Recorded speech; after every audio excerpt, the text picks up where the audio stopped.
Jadi digulung-gulung ya. Bikinnya sedikit.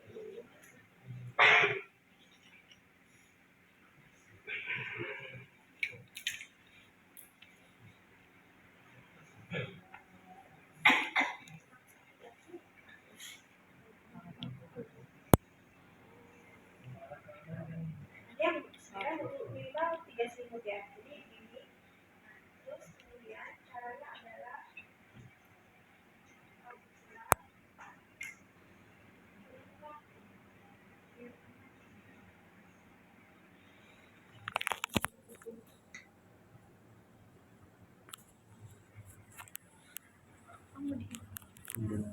ada yang inkubator buat orang dewasa, buat anak.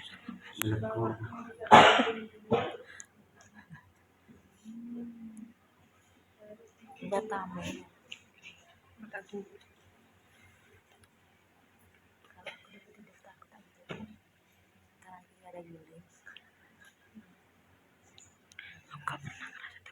setelah kita siapin ini. Bawahnya aku terpojok-pojok harus pada bantal di jejer-jejer itu. Takut tanah dulu. Takut ada pocong dalam. Nah, berikutnya kita ke bayinya.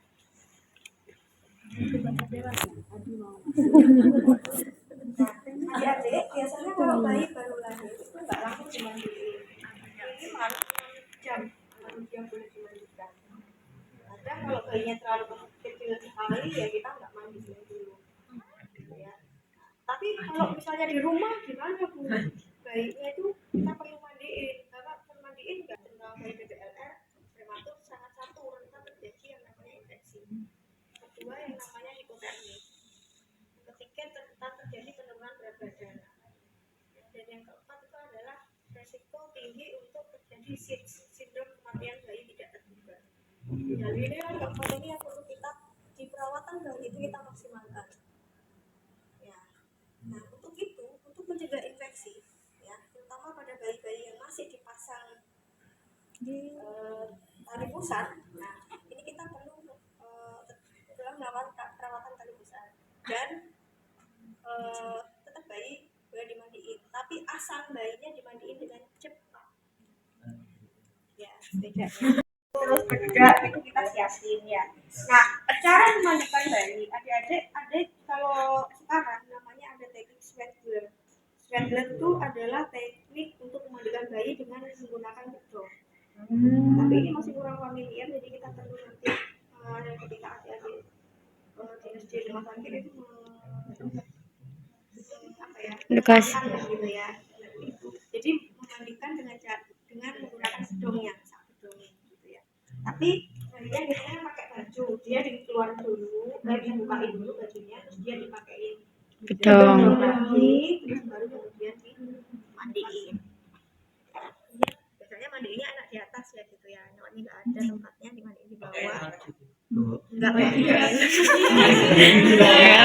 Nah sebelum kita masukin bayi ke airnya, kita perlu ngecek dulu kehangatannya, ojo sampai kepanasan.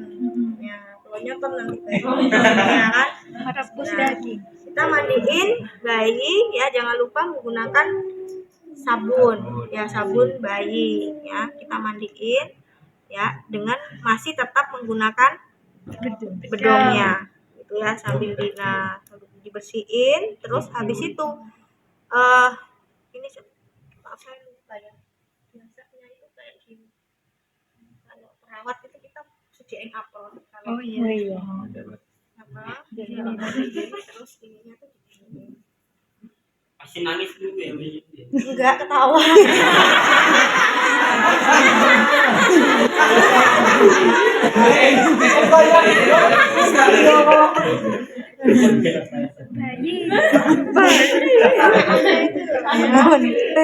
gitu ya, terus kita mandiin dengan menggunakan bedong, dimandiin gitu ya, sambil diginiin. Nah habis itu ini baru dilepaskan. Jangan lupa kalau memegang bayi adalah dipegang di kepala, antara kepala dan leher ya, di cervikalisnya. Ya sudah, setelah ini baru kemudian Nah, Wah, salah kan? diginiin ini dibiarkan. Jangan bilang. Ya, kita setelah dikeringkan, ya, setelah dikeringkan baru kita berikan minyak telur. Minyak telur ini ya.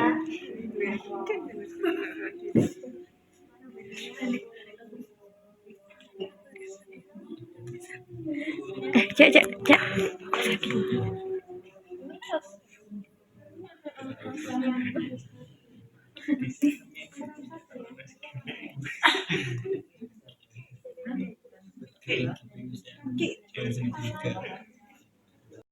Kita lakukan lihat dulu perawatan di pusatnya. Adakah kemerahan, ya, adakah kotor. Nah, kalau kemerahan biasanya kan ditutup dengan menggunakan kasa. Nah, kasanya kalau kotor kita ganti. Biasanya ada kasa steril, dilebet terus dilebetin biar, karena ini kan klepnya itu plastik bisa ngelukain, jadi ditutup dengan kasa supaya dia nggak ngelukain di perutnya gitu ya. Itu habis itu kita gunain minyak kayu putih, minyak telur, ya, baru kita pakein itu biasanya kita siapin di sini. Ada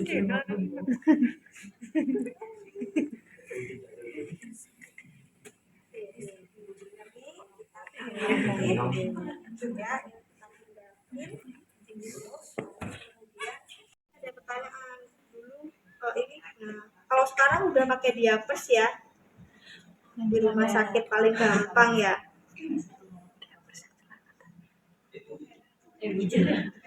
Yang celana. Tapi kan Diapers itu ya Pampers itu kan merek.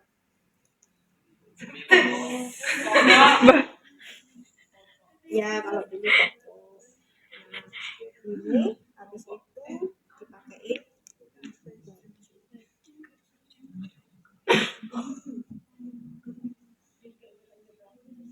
Nah kalau bedak, foto kan dulu pakai bedak banyak. Nah kalau bedak itu cukup menggunakan di leher, tapi yang di daerah kelamin tidak boleh. Ya. Kalau di rumah sebadan katanya. Abu. Iya itu makanya itu yang tidak boleh. Karena akhirnya apa, kalau di mana itu di alat kelaminnya ini akan menyebabkan resiko ISK, Infeksi. Nah itu makanya mas, keilmuan kan ya enggak, sebenarnya cuma gini aja, ini sama punggung aja, nggak gitu terlalu Di daerah lipatan ibu, nggak boleh.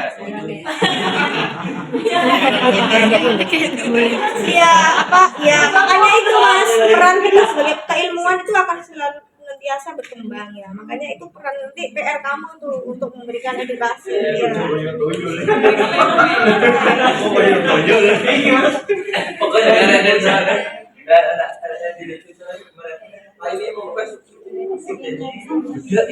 Tapi kata ibunya nanti.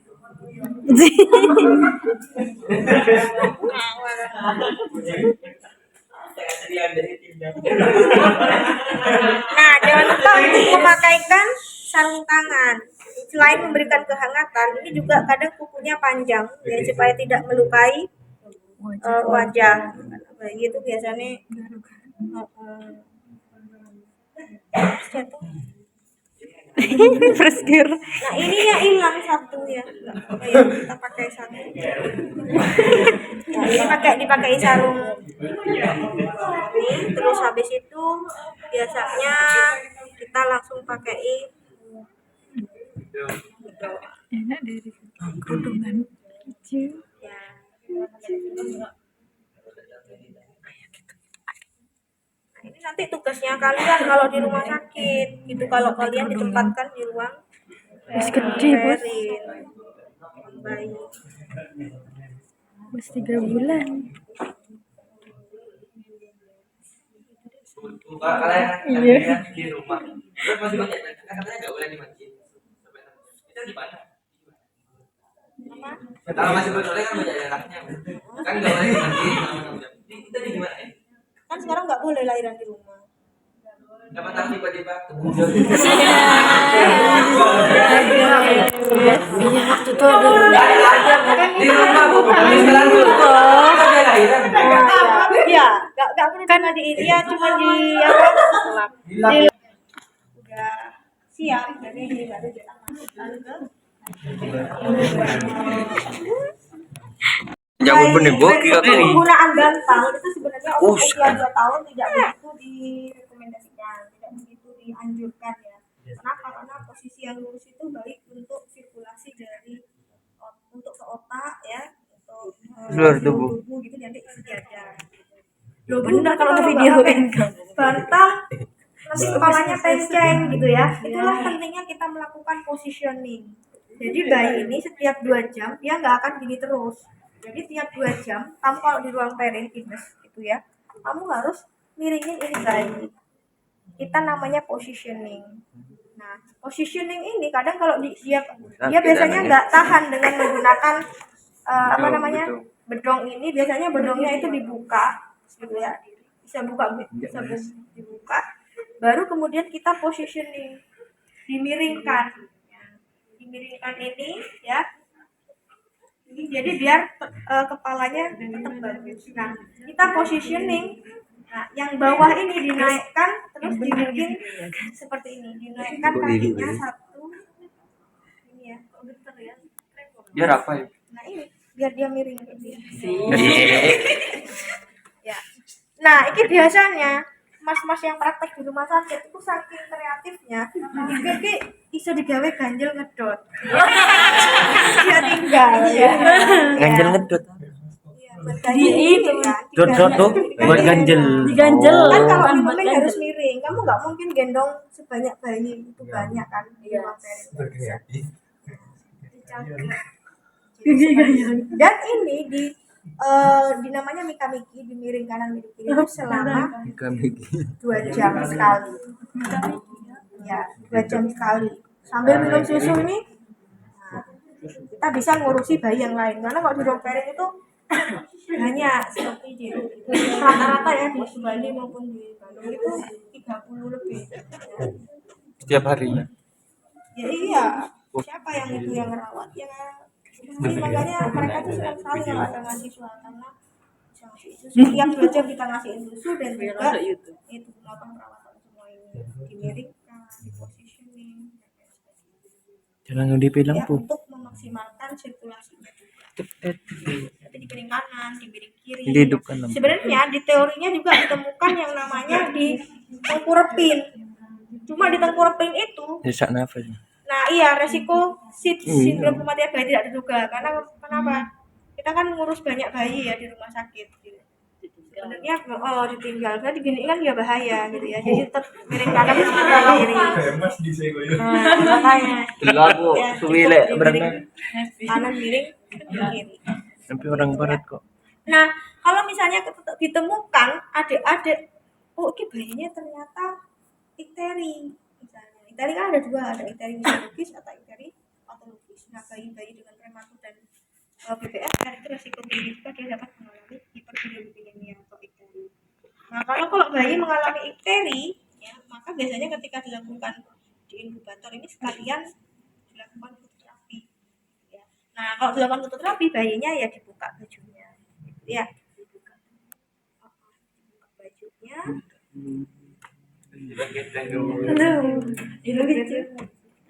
Nah, kita ganti posisi dulu. Gunakan diapers. Dia hanya menggunakan diapers dan penutup kepala, penutup mata. Yang kayak di Bonda. Ya, gunanya adalah kenapa? Karena sisa radiasi dapat merusak.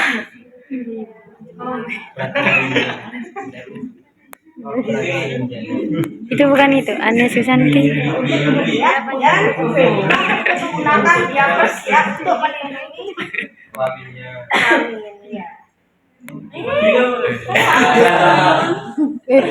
Makanya paling menyenangkan memang nanti kalau punya sebelum bayi. Iya buat anak kecil pada lagi kalau mau tidur itu udah bu, kalau mandi pakai batu tidur. Aku juga punya pengalaman. Punya anak udah. udah karena kecilan bayinya ya. Nah, baru kita masukkan dia. Bir. Nah, ini juga kita siapkan gas. Oh, sini tuh ada kabel perawatan ya. Hei. Sinarnya ini, sinar UV-nya kita pastikan. Tak kuat dong, Ya, ini penggunaan sinar biru ini ya. Sinar biru itu maksimal adalah 1.500 Watt. jam. Bukan. 1.500 jam.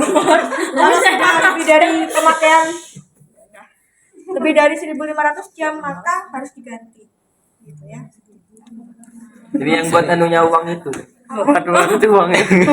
Asli enggak gitu. Jadi kita tetap lakukan nesting ya di sistem nesting seperti ini. Nanti tiap 2 jam baru kita positioning.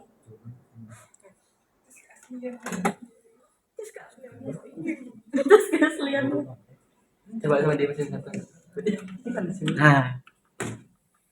Nah, satu seri untuk melakukan fototerapi itu adalah 1 kali 24 jam. Biasanya besok paginya itu ambil cek kadar bilirubin direct indirect. Kalau sudah dia naik ya selesai gitu ya. Kalau masih dia belum naik, kita terusin sampai 2 kali 24 Jam. Nah, ini kan bayi kalau seperti ini itu tetap 2 jam sekali harus kita positioning dan kita Kalau biasanya kalau nangis itu gimana? Kenapa? Kalau biasanya nangis. Kalau bayi nangis itu kalau enggak Lapar. pipis Lapar. ya lapar. Mohon mbak terkup. Nangis bener. Ya. Nah, ini misalnya sudah 2 jam waktunya dia minum. Nah, kalau seperti ini dia kan nggak bisa minum ASI secara langsung ya. Kalau kita nggak bisa minum ASI secara langsung, maka kan kita perlu menyiapkan DOT ya. Astagfirullahaladzim. Harus ASI isinya. ASIP, jadi air susu ibu perah. Nah, untuk air susu ibu perah itu kamu ngajarin ke orang tuanya cara gimana sih nyimpen ASIP ini. Aja sampai ASIP itu ditempatkan di kantong ASI tersendiri yang memang khusus ya. Karena pernah itu kejadian ya, dan itu sering ditaruh di plastik ASI Bu, ternyata plastik kiloan. Masalah. Rezeki tepung terigu. Tegu. Aku tahu loh ya, itu ini banyak yang kasus kayak Tepung gitu, terigu. ditaruh di plastik Tegu. kiloan. Ini yang nggak steril ya, mau harus dibuang. Nah, terus di dalam kantong khusus itu ditulisi tanggal dia merah. Terus habis itu nama bayinya siapa? Biasanya kalau expirednya kapan itu kalau ASI? Nah, Expired. kalau nggak expirednya kalau disimpan di freezer itu sampai 1 minggu. kalau freezernya 3 yang bulan. 2 pintu itu bisa sampai 1 tahun. Tapi kalau freezernya 1 pintu itu cuma 6 bulan. Apa bedanya kan sama freezer? Apa bedanya? Lebih dingin. Nah, karena kan nggak dibuka-buka. Kalau 1 pintu kan kamu mau Buka. ambil sayur kamu buka lagi ya. Tapi kalau yang 2 pintu itu atau freezer khusus ASI memang ada ya. Iya. Kecil yang memang kita beli kecil kayak di hotel gitu khusus ASI. Ya, kita nggak bolak-balik buka itu. Ya. Seperti itu. Nah, kalau kita ini udah waktunya 2 jam ya, kita nyusuin. Kita siapin ASI terus dimasukkan di botol. Siapin dan Baru kemudian kalau minumin itu jangan seperti ini bisa tersedak ya kan, bayinya nggak boleh dikeluarin ya, tapi harus miringin. cara miringkan yang paling gampang di posisi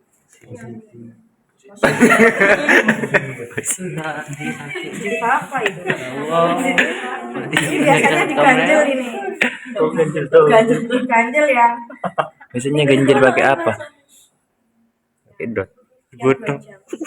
biar nggak terlalu panas. Kalau panas ya Botol. Berarti sekarang anak kecil minum ASI-nya dingin. nggak bisa. Iya. Kan itu kan kulkas, Bu. Kan dipanasin dulu berarti, Bu. Iya, dipanasin. Caranya dipanasin apa? Jadi itu jadi kamu panasin air ya. Dia taruh atasnya ya, Bu. Terus kemudian taruh atasnya. Setelah agak panas, baru apinya dimatikan, baru kemudian Dicemplungin, nah direndam. direndam. Kirain Enggak boleh direndam. Jadi ASI yang mau digunakan, misalnya ASI itu mau digunain di jam 1. 2 siang ya. Nah, di jam 2 siang. Jadi paling tidak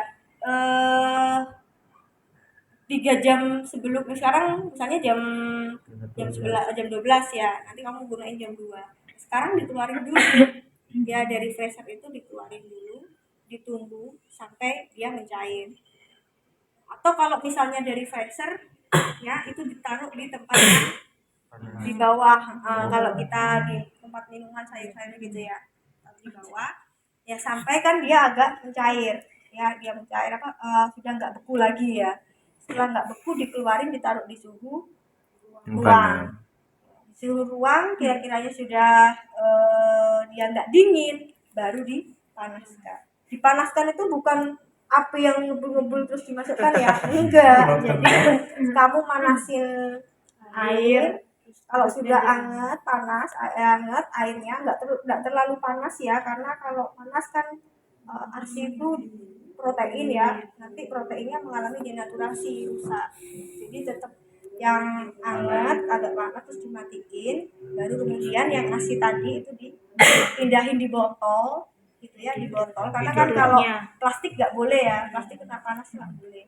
Nah, dipindahin di botol baru ditaruh di situ. Setelah ditaruh di situ baru Tuangkan.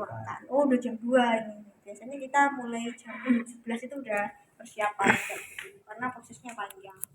Dikasih kan, baru kemudian tinggal ngurus yang lain. Makanya kalau di ruang pairing itu kerjaannya saking banyaknya ya kita nggak kerasa. Karena kerjaannya sembarang, yang ganti popok ya. Tuh. gantinya di dalam juga. Iya. Kalau pipis kan nggak boleh dikeluarin ini selama 1x24 jam untuk fototerapi. Ya.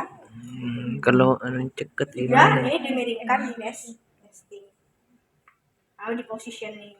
Dia minum susu udah selesai baru. Itu ada cebok. Ini cebok. Bentar ada ibu. Alhamdulillah. Nah, terus adik-adik, setelah ini baru kita lanjut ke menyusui ya. Bu, tanya Bu, kalau nyeboin bayi Nah, pakai ini. tisu basah? Pakai tisu basah? Iya. Enggak apa-apa ya? Enggak apa-apa. Iya. Tisu basah yang non alkohol ya, sama non pewangi itu. Kesen. Yang sweet sekali. Kalau mau yang alami ya pakai air hangat, cuman kan ya Belepotan, pakai air Bu. hangat. Cuman kan ya siapa yang kalau mau Ngelola. nggak praktis gitu ya, maksudnya di rumah sakit kan kamu harus manasin air. Iya. Oke, terus. Aku bete emang begini. Udah Bu, ya. Ini namanya. Terus ada lagi sekarang menyusui yang benar. Iya. Berik. Belajar dulu bilang berik. Iya loh, semua makanya kenapa perawat itu Kita belajar. Agak ada orang. Sama gila.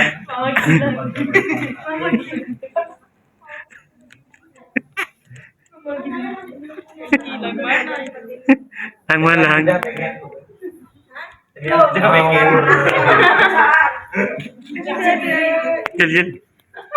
Yan.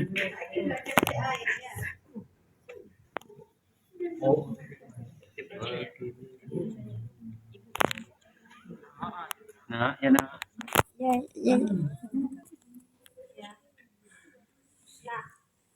jadi sebelum puting ibu itu disusukan ke bayi, maka perlu untuk jaga kebersihannya, karena kan itu kan keluar ASI, kadang lengket gitu ya, terus kemudian ada daki-daki mungkin ya nempel kotoran gitu, jadi kita perlu bersihin kapas dengan menggunakan baby oil atau air hangat, kapas dengan air hangat gitu ya, itu paling aman. Nah, kapas dengan air hangat, baru kemudian kita berikan ke bayi. Nah, kalau bayi memberikan susu itu ini harus nempel dada ibu dengan dada bayi. dan kemudian puting itu harus masuk semua di mulut bayi. Jadi aja nyut ini putingnya ya, ini nyutnya pojokan sedikit gitu, itu malah bikin sakit biasanya. Makanya terus kemudian ibu-ibu itu Siapa? Kenapa? tidur Bah. Ref, kena AC dua kali. mengeluhkan nyeri, terus tidak mau susuin bayinya. Tapi kalau udah ceket semua masuk areolanya ibu, putingnya masuk di mulut bayi, ini akan memudahkan untuk pengeluaran ASI, dan bayinya juga tidak membutuhkan effort besar untuk mengeluarin ASI. Gitu ya. Kalau buat muntah itu gimana? Tidak kan nasi kan? Ya nggak apa-apa ya diberdiriin. Nah ini kan belum nanti kan diminumin ya, habis itu diminumin ini sampai bayinya kurang lebih 20 sampai 40 menit sampai bayinya ngelepas sendiri.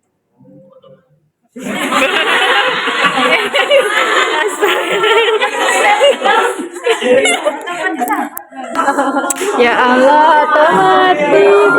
Jadi sampai dia ngelepas sendiri, kita tidak Otomatis jadi lama ya mau dilepas gitu ya, lama ya mau dilepas. Kalau dilepas ini bikin bayi kemudian trauma, nggak mau minum ASI lagi, ASI dari langsung payudara ibu ya.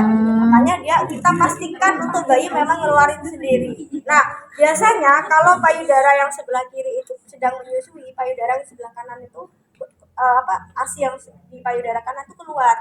Nah sekarang sudah ada namanya kolektor ASI, penampung ASI ya, penampung ASI. Jadi ini bolong di tengah gitu ya, jadi nanti ASInya ditaruh di payudara ibu, terus dia bisa kalau ini katanya dikenyut, kadang ini ASI yang sebelah kanan keluar gitu ya.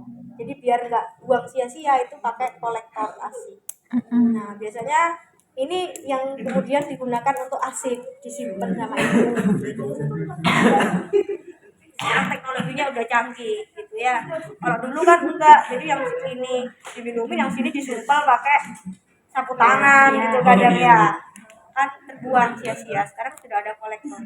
Menyusui ASI ini kurang sampai dia melepas sendiri ya, sampai dia melepas sendiri, maka kemudian adik-adik maka kemudian ini ini bayinya udah kenyang. Hah? itu menyebabkan udara terperangkap di perut bayi, di lambung. Hal ini biasanya menyebabkan nyeri, ya kembung, terus nangis bergizi semua. Ini nangis terus gitu ya. Maka kemudian biasakan setelah payudaranya nggak cantik lagi, akhirnya nggak mau gitu ya. Padahal dengan menyusui itu sebenarnya membantu untuk ini ya untuk mempercepat penyembuhan dari rahim. Ya Allah. Jadi ingat yang kita di kos ya, kalau mau mengencangkan ya, kalau mau mengencangkan nggak krim jadi ibu menyusui itu akhirnya besar sebelah ini ya, besar sebelah ini kan dia juga nggak estetik gitu ya, nggak estetik ya kan, nanti nggak estetik ya SOP-nya ya. Nah di video-video bayi itu sudah banyak ya, itu pijat bayi itu banyak manfaatnya. Selain meningkatkan kualitas tidur bayi, juga hal ini dapat meningkatkan berat badan secara signifikan ya. Kenapa? Karena ini membuat bayi akhirnya banyak tidur, akhirnya dia rileks, nyaman gitu ya, jadi berat badannya ikut naik. Nah ini biasanya ini bisa menjadi peluang usaha buat adik-adik nanti untuk perawatan home care gitu ya. Jadi ini biasanya banyak dikerjakan oleh profesi kita gitu ya, profesi sebelah kita. Jadi itu sebenarnya adalah perawat, harusnya yang mengerjakan perawat. Makanya jangan sampai peluang usaha ini kamu diambil orang gitu ya. Karena perawat cuma ngurusi ngopos obat tok di rumah sakit gitu kan ya. Nah, untuk pijat bayi ada beberapa langkah-langkah ya yang bisa digunakan. Nanti adik-adik untuk langkah-langkah SOP-nya bisa lihat sendiri ya, karena saya nggak terlalu hafal ya, karena nggak terbiasa. Jadi Itu kan. seperti kita facial gitu ya. Iya, Bu. Nah, sebenarnya ada lagi yang namanya terapi orofaringeal. Terapi orofaring pada bayi BBRR prematur itu resiko dia refleks hisapnya lemah. Ya, supaya refleks hisapnya kuat ngenyutnya gitu ya. Maka kemudian kita lakukan yang namanya terapi orofaring. Nah, terapi orofaring ini juga banyak dikerjakan oleh profesi sebelah, yaitu fisioterapi. Padahal itu tugasnya perawat gitu ya. Nah, sama terapi orofaring itu disenyumkan, diangkat ya,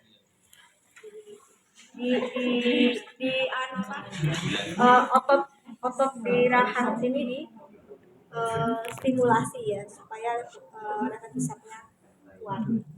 Untuk yang pijat bayi dimulai dari ini ya. Terus kemudian nah, ini ada namanya pijat I love you. Nah, ada namanya pijat kupu-kupu. Ada tekniknya, gerakannya nanti adik-adik bisa baca ya untuk tekniknya. Sama distimulasi terkait di telapak tangan. Ini anak saya itu walaupun sudah besar itu seneng kalau di sini kan kayak facial gitu ya. Iya. Ini rutinitas kita, rutinitas anak saya kalau mau tidur mah di terapi katanya gitu dia. Emang langsung tidur dia. Dikasih minyak tadi. Hah? Iya, biasanya saya kasih baby oil dia gitu. Kasih gitu ya. Oh, kasih gepe. Enggak gini. Dipakai baby oil boleh. Atau kita pakai ada minyak aromaterapi ya. Kalau saya ada pakai minyak aromaterapi. Zaitun. Yang rasa jasmine. Apa itu?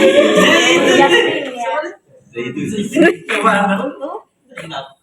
Kalau minyak di bayi baby oil, pakai baby oil. Kalau di bayi pakai baby oil, terus jangan lupa distimulasi tangannya, ujung kakinya distimulasi. Ini akan membuat bayi terasa rileks. Jadi istirahatnya banyak, tidurnya nyenyak, ya. Terus kemudian berat badannya bisa naik. Berat badannya bisa naik.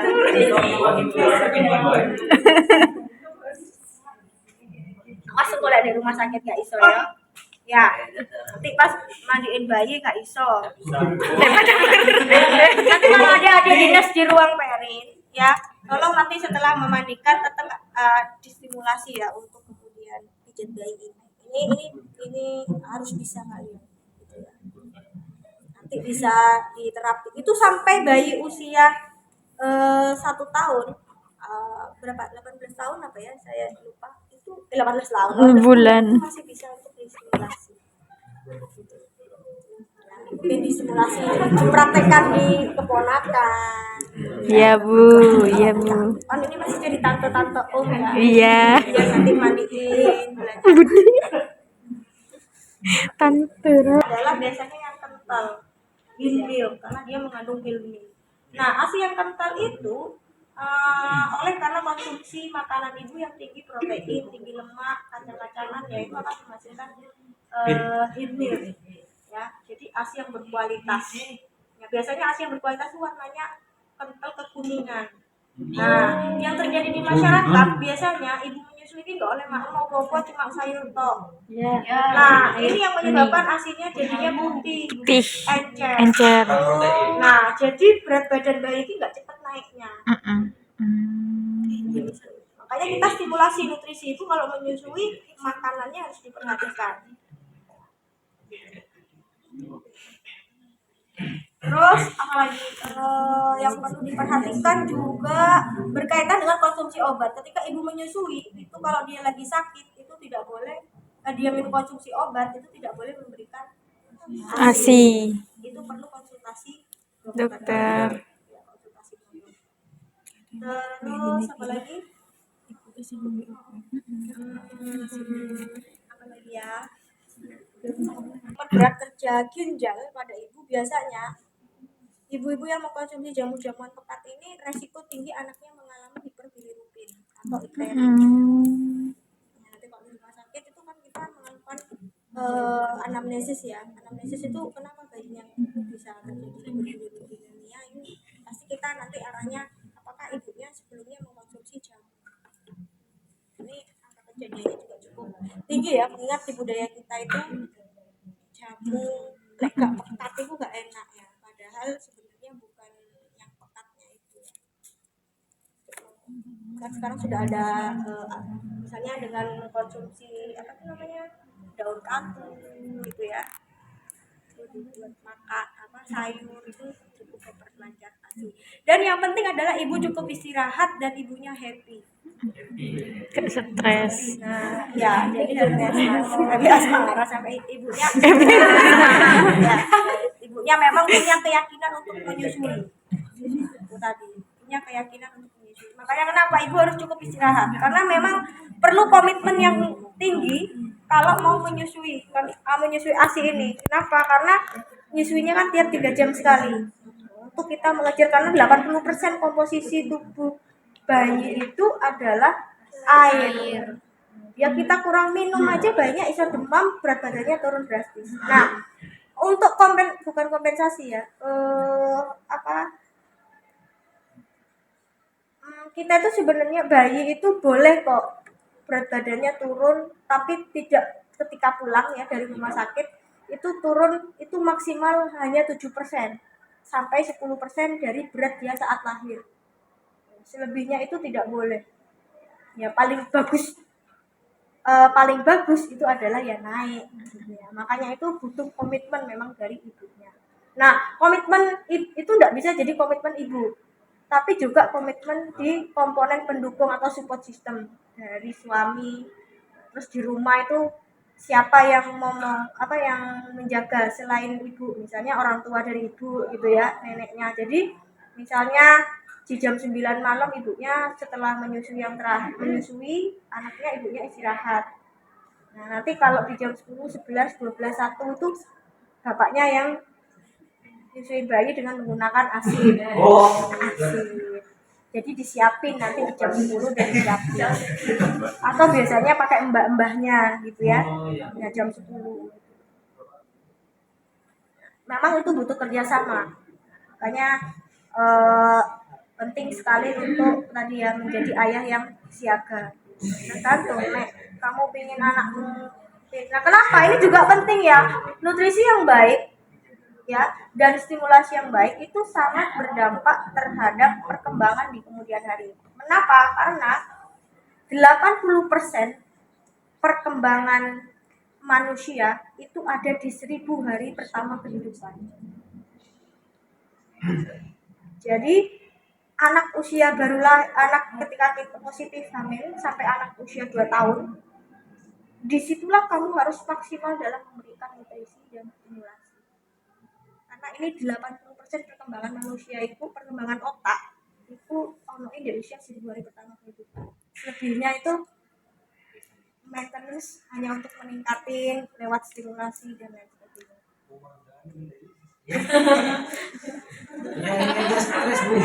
Nah, terus harus memang dijauhi dengan asap rokok ya. Jadi bapaknya kalau mau gendong bayinya, iya bajunya harus ganti, harus cuci tangan. Kulus. Iya. Sehat.